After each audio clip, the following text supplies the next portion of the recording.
Meet the Sabre. Like a ninja in a tuxedo, if that ninja also had 4 energy weapons strapped to his elbows. Sleek, stylish, and supposedly stealthy. Until some bright spark equips it like for building a space Prius. Today we're going to turn the Sabre into what it was meant to be. A silent assassin with the stopping power of a drunk rugby player on speed.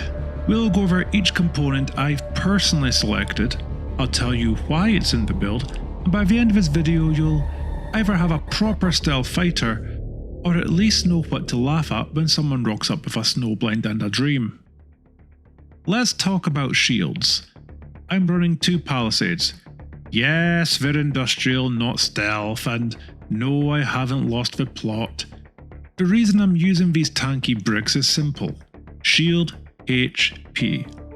Between the pair of them, you're looking at a combined 4,480 HP. That's chunky. But I can actually survive a head-on joust chunky. Yes, the EM signature is higher, but not absurdly so. If you're worried about stealth, remember, a stealth ship that explodes instantly isn't stealthy.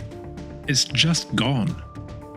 V-shields give you time to disengage, reposition, or just outlast the other guy who thought mirage shields made him invincible. Think of them like wearing protection.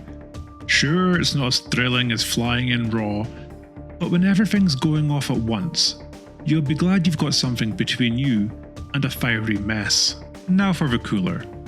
1 single vapor block. This is more than enough to keep the Sabre chilled, but the reason we're using this isn't just because it keeps things frosty. It's the stealthiest, efficient option. It has the same EM reading as its A-class cousin. Of the IR, Vapor Block rocks a lovely low 2330, compared to the Snowblind's 2570. It's basically whispering thermally. In stealth, that's massive. Less IR means fewer sensors picking you up, which means more time ruining someone's day before they know where the shots came from. And let's be honest, the only thing better than an ambush is one that ends in confusion and crying. Let's plug in some power. I'm using 2 Delta Max. These are B-grade stealth components, and here's why they're the pick. They give you the same IR and DM signatures as the Sonic Light, which is C-grade, but the Delta Max gives you 380 component HP compared to the Sonic Light's 330. It's a direct upgrade. More survivability, same stealth profile. And they're also available in in-game shops. No need to spelunk into PvP hotspots just to charge your ship. Honestly, they're tougher than a cheap steak, and easier to find than a sober pirate in Pyro. Or the Quantum Drive, it's Spectre. Why? Because it's the fastest stealth Quantum Drive available. No contest. If you're going to be sneaky, be quickly sneaky. Hanging around spooling up a drive with the urgency of a pensioner to zebra crossing defeats the purpose. The Spectre gets you in, out, and back in bed before anyone realises you've done the deed. A true one-night stand of stealth tech. Now, back to shields. As I've already said, I'm using palisades, but you could swap out the palisades for mirage. Yes, they're ultra stealthy. They drop your EM signature even lower, down to 4.1k at full pips, and 2.7k at minimum pips. It sounds good, right? Well, it does have trade-offs. You lose 2,220 HP of shield. That's like trading in a suit of armour for a t-shirt, just simply because it's more breathable. Sure, you're stealthier, but you're also dead. Stick with the palisades. The balance is better, bigger bubble, and all round you're just going to survive that little bit longer. Now the business end, the fun part. I'm personally running 4 NDB30 repeaters, and that's because I'm not interested in tickling targets to death. They have a DPS of 1616, a fire rate of 500, and a projectile speed of 1400 meters per second.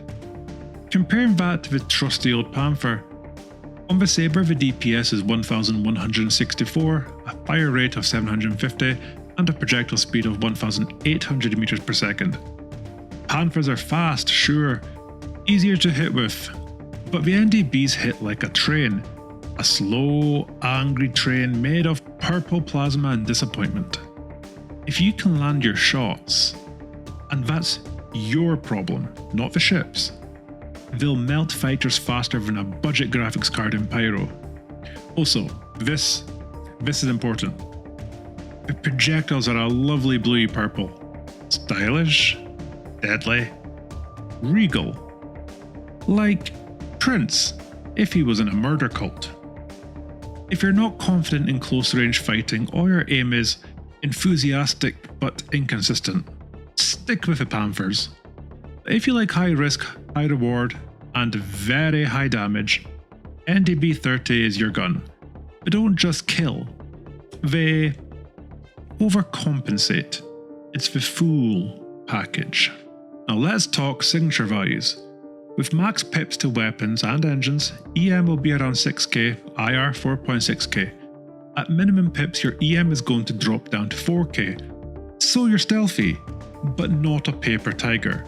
You've got decent survivability, big gun damage, and you're still slippery enough to give most people a headache just trying to scan you.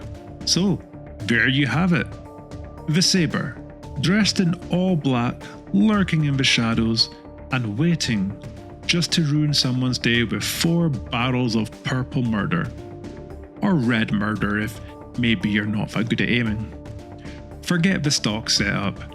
That's for people who think stealth means turning their monitor brightness down. Equip it right, fly it smart, and the only thing your enemies will see is a sudden and unexpected respawn screen. Like, comment and subscribe if you enjoyed this video. Fly fast, shoot first, stay sexy, and I will see you in the next one. Bye bye for now.